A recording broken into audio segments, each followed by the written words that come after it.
Muito obrigado, Sr. Presidente, senhoras e senhores deputados. Começo por cumprimentar o Engenheiro Bernardo Souto, o Dr. Joaquim Correia, a Doutora Manuela Simões, agradecer a vossa presença e as informações que estão a prestar e a colaboração que estão a prestar a esta Comissão de Inquérito.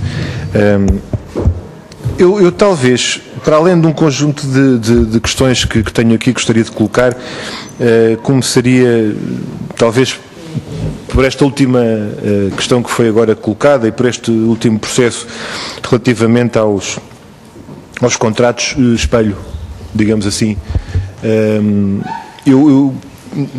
É um dos aspectos que eu gostava de colocar.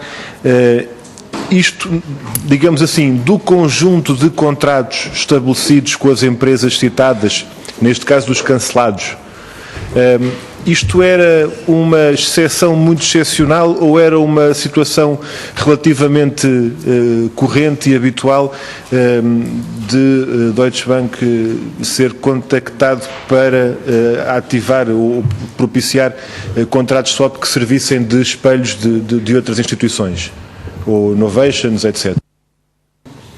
Portanto, destes... Muito obrigado. Desses 16... presumo que 2 têm a ver com estes espelhos, contratos de outra ordem, e os outros 14 teriam empréstimos subjacentes.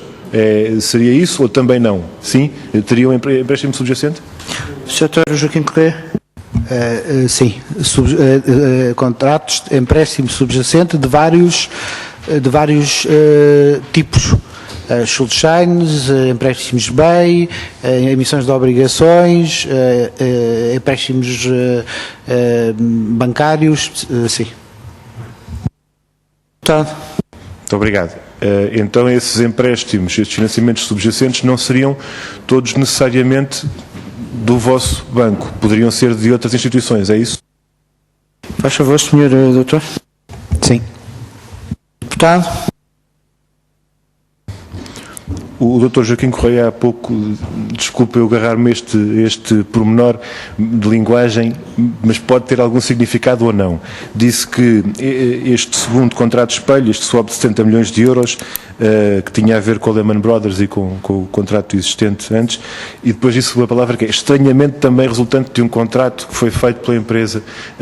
Isto não tinha nada de estranho, ou tinha? O estranho é o montante. Sr. Dr. Joaquim Correia.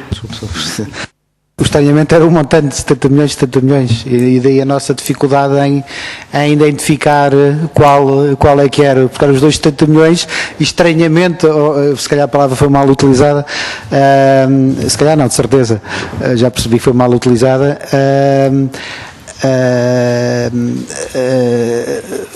a coincidência é que são os dois 70 milhões, e a coincidência é que são os dois resultantes são os dois com a mesma empresa, são os dois resultantes de operações espelho, e são os dois com 70 milhões.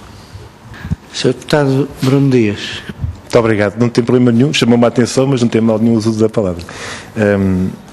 Relativamente ao worst case cenário das propostas que apresentavam, eu gostava de lhe perguntar até que ponto era mesmo o pior cenário, ou seja, até agora toda a gente nos diz que era impensável prever ou antecipar aquilo que aconteceu em 2008, mas, ou muito me engano, ou o pior cenário possível era eventualmente idêntico àquilo que veio a acontecer em 2008, não sei se me faço entender, ou seja, o pior cenário possível, ou seja, aquilo que veio a acontecer em 2008, estava mesmo nos estudos do pior cenário possível, ou era daqueles estudos do pior cenário possível em que ninguém acreditava e que ninguém olhava e portanto não era sequer considerado, porque agora podemos dizer facilmente o melhor, o best, não conta, mas na altura dizia-se a mesma coisa sobre o worst case? Sim, senhor. Muito obrigado, Sr. Presidente. Eu gostava de entrar num outro ponto que tem a ver com aquela questão da não imposição dos contratos swap. E ao longo da reunião fomos percebendo em que termos é que os contratos swap eram, digamos assim, necessários. Eu gostava de perguntar se a situação que foi retratada, isto é, não era obrigatório, não era imposto, mas para aceder a determinado financiamento, a partir de certa altura tornou-se necessário que essa componente estivesse lá em cima da mesa. Eu pergunto se era assim para as várias empresas ou se para algumas delas nunca foi assim, nunca chegou a ser assim, nunca foi necessário introduzir esse fator na contratação e, digamos assim, a partir de que momento é que se tornou a ser uma condição necessária para que fosse, digamos, interessante e atrativo para o banco fechar o contrato. Muito obrigado.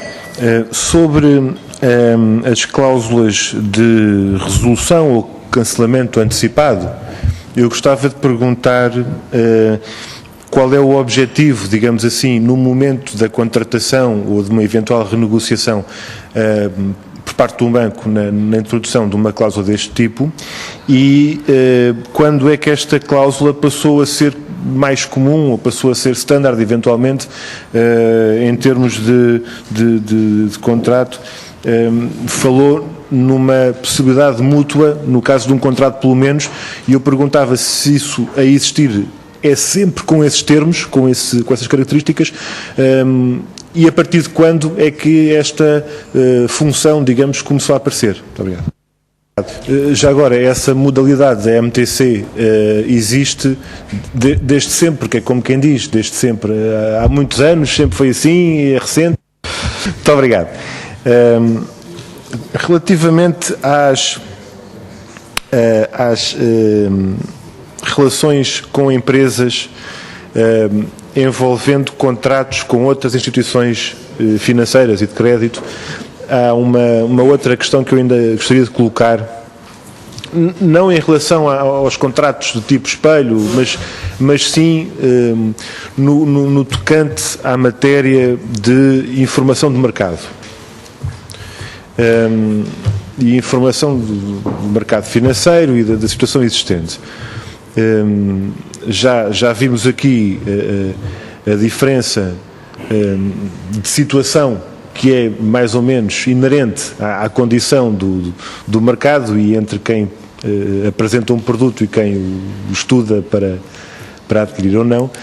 O que eu gostava de saber era se, porventura, alguma vez os senhores foram contactados por estas empresas para avaliar as condições do mercado, digamos, deixem passar a expressão, a título de consultoria, a título de análise e expertise financeira relativamente à tal gestão ativa das carteiras que as empresas supostamente deveriam fazer.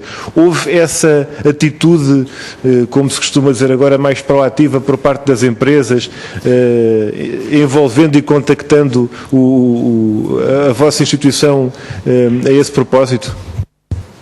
Muito obrigado. Sim, de facto a pergunta tinha mais a ver, não com essa gestão integrada da carteira, mas do lado da empresa, a gestão ativa da carteira, pressupondo, digamos, uma dupla confirmação ou uma nova opinião acerca do MTM de um determinado contrato ou relativamente a um determinado financiamento subjacente. Seria esse o tipo de pergunta, já viu que a resposta é pontualmente isso acontecia. Eu, antes de terminar, gostaria de fazer uma pergunta que tem a ver com este cancelamento ou resolução antecipada dos contratos no processo que foi conduzido pelo Estado português. Eu não vou perguntar outra vez qual foi a posição da vossa instituição em sede desse processo. Pergunto do ponto de vista da avaliação dos resultados. E eu gostava de saber, do ponto de vista objetivo, do ponto de vista de resultado em termos até de mercado e do ponto de vista da situação financeira e da situação económica, se quiser até em termos de liquidez, em que estado, digamos, fica a sucursal portuguesa e, por essa via, o Deutsche Bank AG, relativamente ao epílogo deste processo e a esta negociação que foi conduzida.